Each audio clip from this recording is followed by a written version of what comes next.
everybody. So today we are going to be talking about the lunar eclipse that takes place on Friday, March 14th of 2025 at 1:54 a.m. Central Time here in the US. Now, depending on where you are in the world, this might actually take place on March 13th. You will just need to adjust to where you are in the world to figure out exactly if it's on the 13th or the 14th for you. But here in the US Central Time, 1:54 a.m.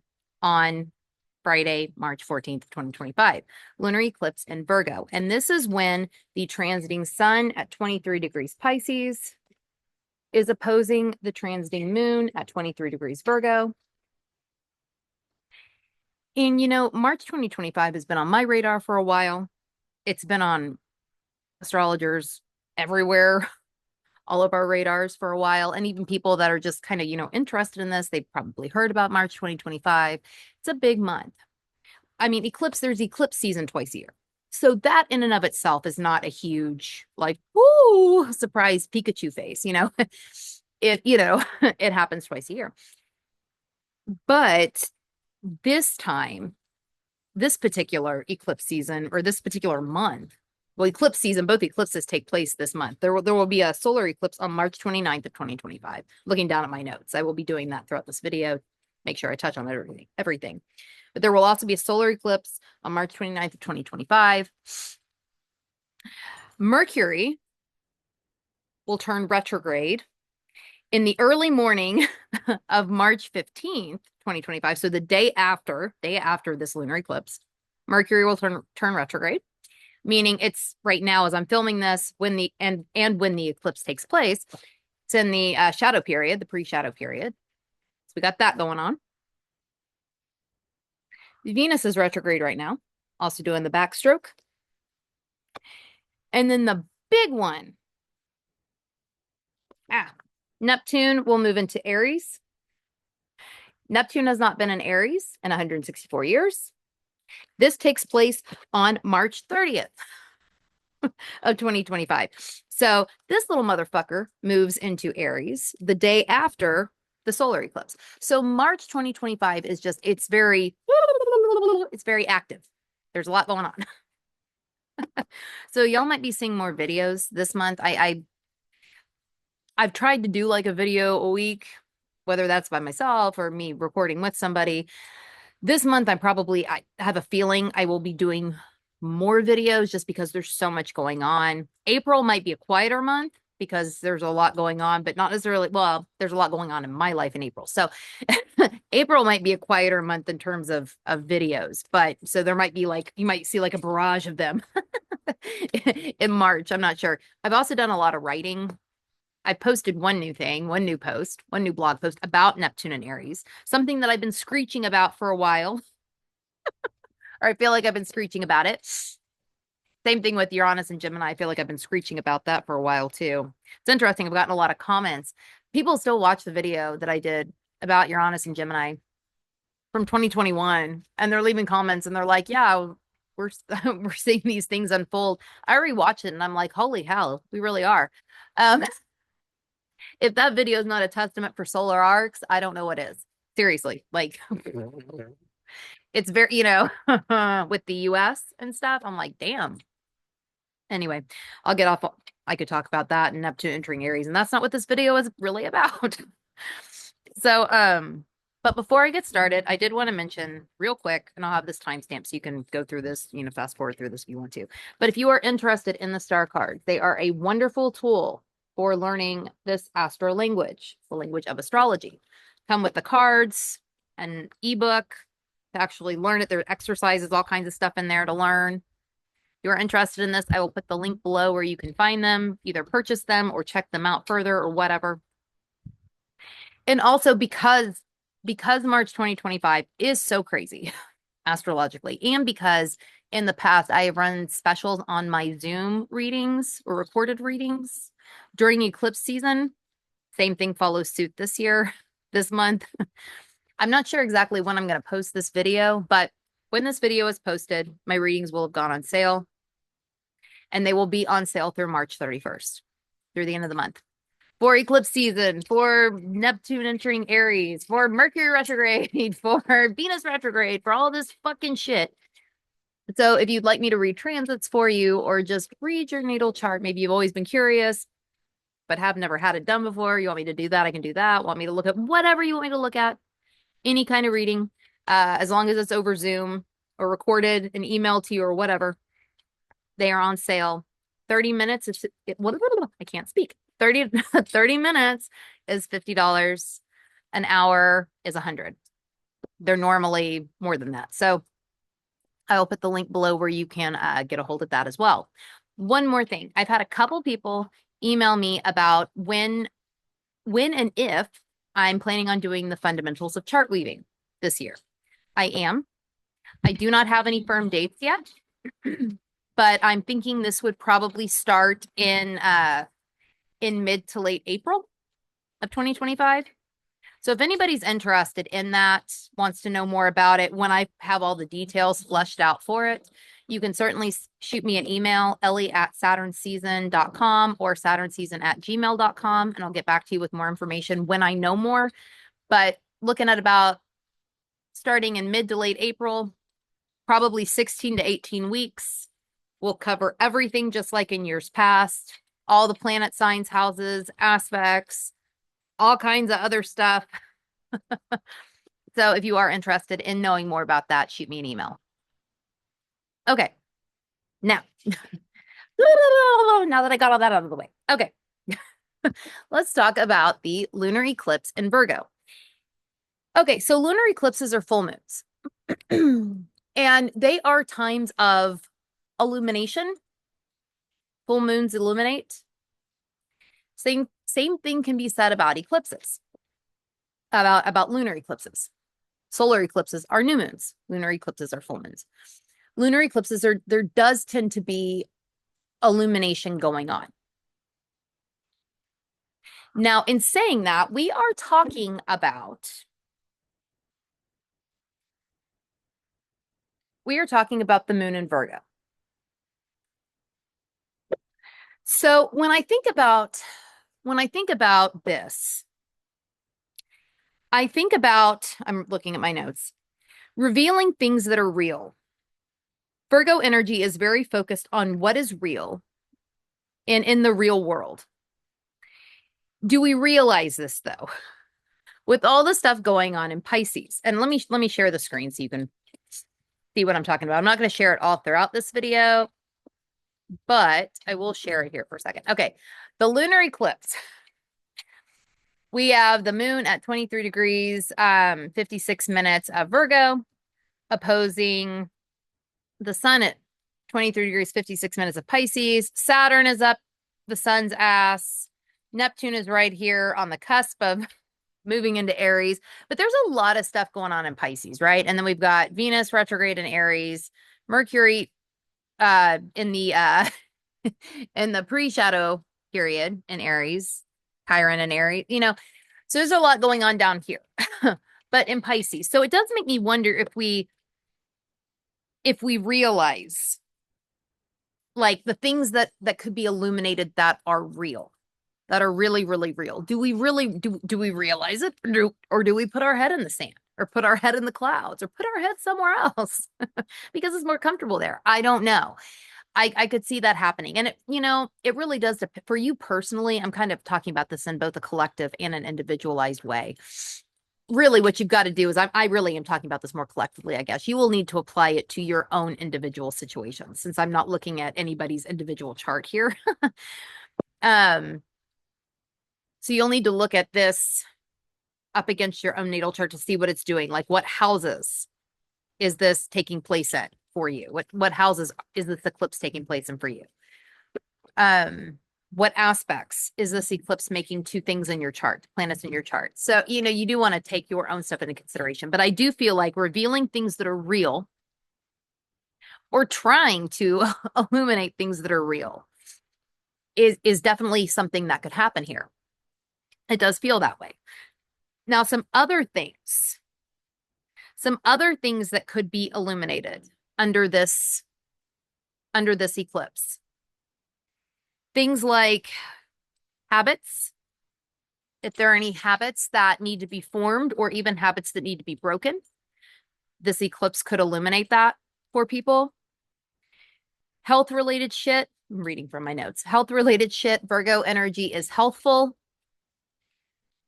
So it could be, or in health focus. So it could be that health stuff is illuminated to people in some kind of capacity, or even just collective health, just collectively how healthy we are. Seems like that could be a thing here too. Details. Virgo energy is incredibly detail oriented. Details about things might be illuminated. Let's say this is going on in your let's say this eclipse was taking place in your 7th house.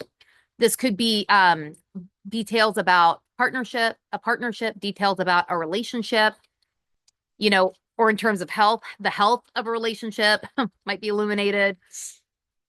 Habits within a relationship might be illuminated. It does depend on what house this falls in as to what area of life it's kind of illuminating, if you will. Some other things that feel like they could come up under this eclipse. What needs focus, right? What needs to be focused on? Very much Virgo energy is very focused. It's precise. So what does need to be focused on could be something that comes up here collectively as well. Like, what do we collectively need to focus on? I think a lot of the stuff that we end up focused on, this is personally what it seems like. We get focused on shit that just doesn't even fucking matter. we have bigger things and there are things to be focused on collectively. And I feel like sometimes we deviate off course from that. I realize opinions are like assholes, but that is my opinion. So I perhaps about what needs to be focused on being illuminated and what has previously slipped through the cracks. That seems like something that could come up as well. I mentioned what is real and in the real world. Crisis as well. Virgo energy there is a crisis element to Virgo energy. There certainly can be. And, that this kind of, I really hope there's not some kind of it feels like, honestly, there's some sort of crisis all the time anymore. At least here in the US, it does. There's and all over, really, not just I live in the US, so I'm thinking about it from that lens, but everywhere there's constantly, it seems like, fucking crises going on everywhere. But I do want, it's possible that this lunar eclipse does illuminate some kind of crisis or is some kind of crisis point. But again, do we notice it? Saturn in Pisces, it dissolves structures, but I also feel like Saturn can kind of dick off on responsibility. Put its head in the sand, keep its head in the clouds. Which, it does make me think that, like, if we were to hit some kind of crisis point under this eclipse collectively, do we notice it? Like, do we even fucking notice it? I don't know. So, the things that I'm saying collectively, think about them, apply them to your own chart and in your own life. Yeah, apply them to your own life as well. Bring them down to the individual level.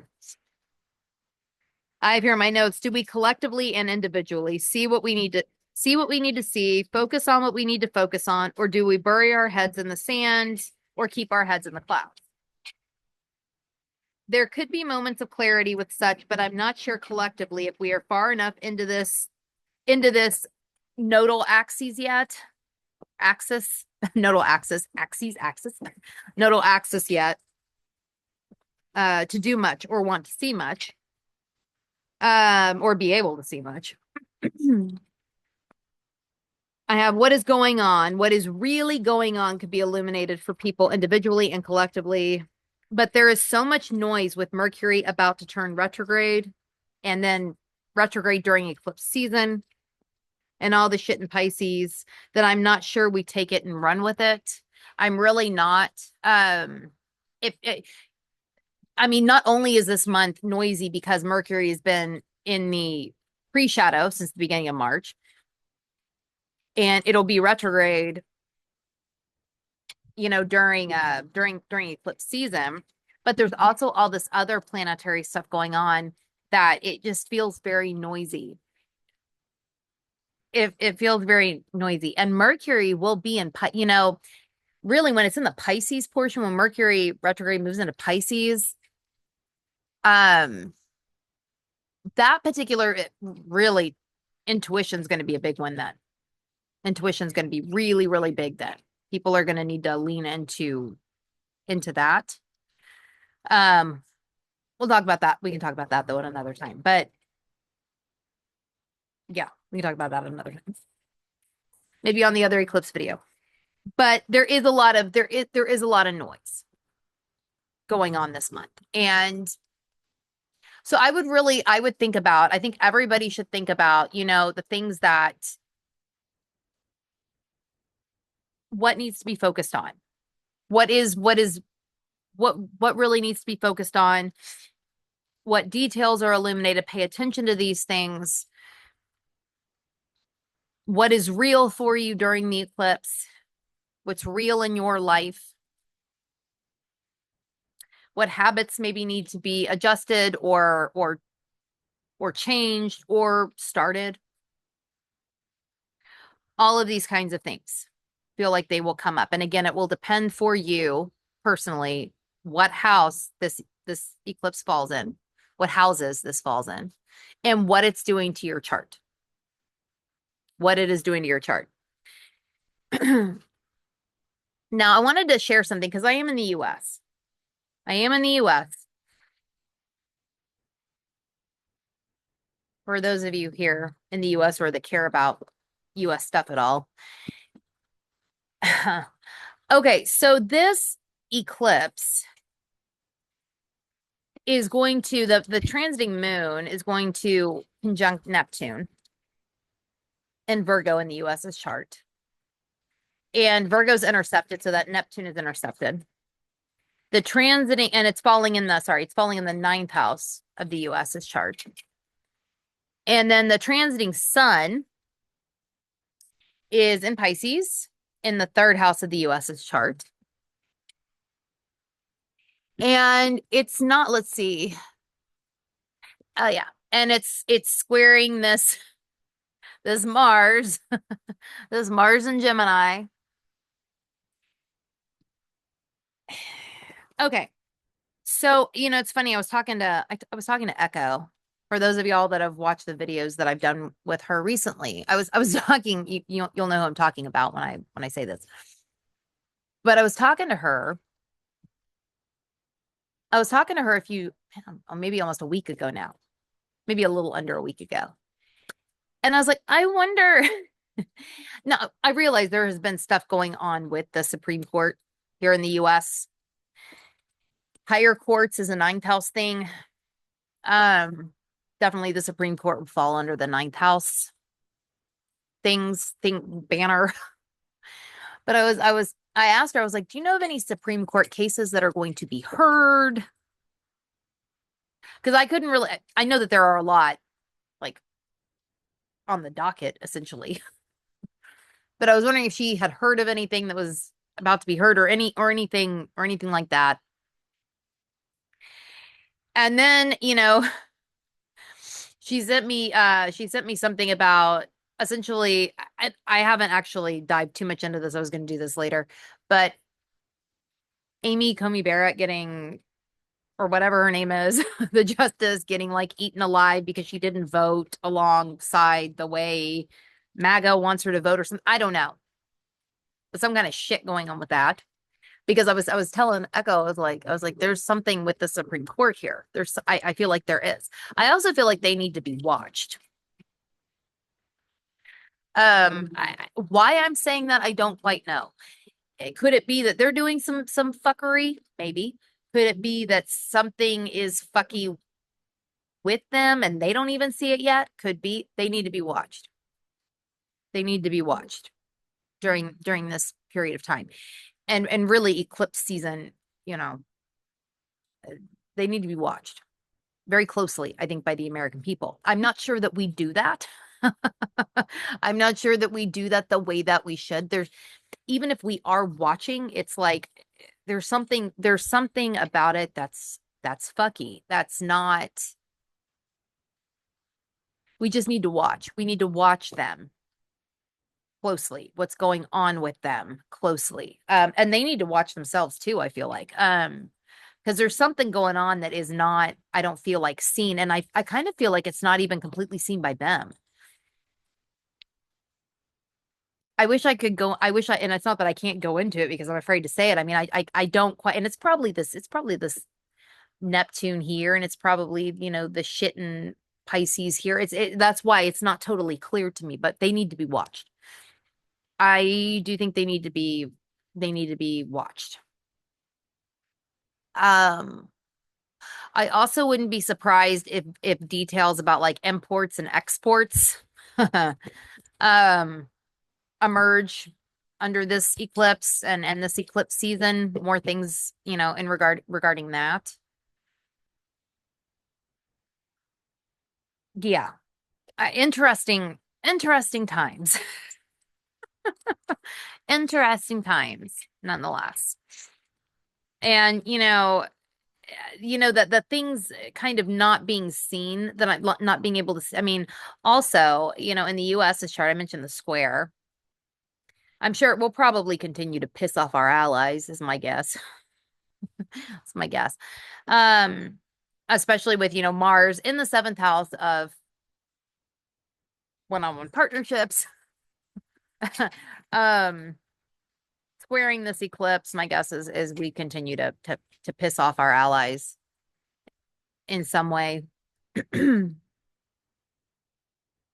Probably piss people off at home here too. With the it's not funny. It's none of this is funny, but I kind of have to laugh because it's like otherwise, what do you do? Um, but with the US's, IC and fourth house in Aries, ruled by this, we probably piss off people at home, piss off our allies some more with stuff. Feels like a sort of sabotage almost. The 12th house, Scorpio on the 12th house, traditionally ruled by Mars. So the 12th house is involved as well. And honestly, it feel. I mean, and you can go a lot of ways with the 12th house, but sabotage, man, it feels like motherfuckers in power have been doing nothing but that. Nothing but sabotaging everything. Again, it's not funny, but it's like that's why I choose that particular word. Because that's what it's felt like as of late. It's fucky. Um, but yeah, the Supreme Court specifically, I think they need and higher courts of law. I mean, obviously here in the US, the Supreme Court is going to be the highest court, but higher courts of law, it could even be, just higher court rulings in general, higher court cases. I think everybody just needs to keep an eye on it. And I think they need to keep an eye on themselves too and what's going on as well. Like going on within them. Yeah. Because I feel like there's something that we might not be seeing about that and something that they themselves may not be seeing about that either. Yeah. Interesting times though. Very, very interesting times. Um, okay, I was trying to keep this video a little shorter. Some of my other ones have been longer. So I was trying to keep this one just a little bit shorter. But so I'm gonna head off. But if you want to leave any comments about the eclipse, what it's doing in your chart, how you think it might go, what you're expecting or not expecting or whatever, feel free to leave it in the comments below. I love hearing from y'all. I love responding to y'all. I love talking to y'all. And yeah, I guess I will see you all later.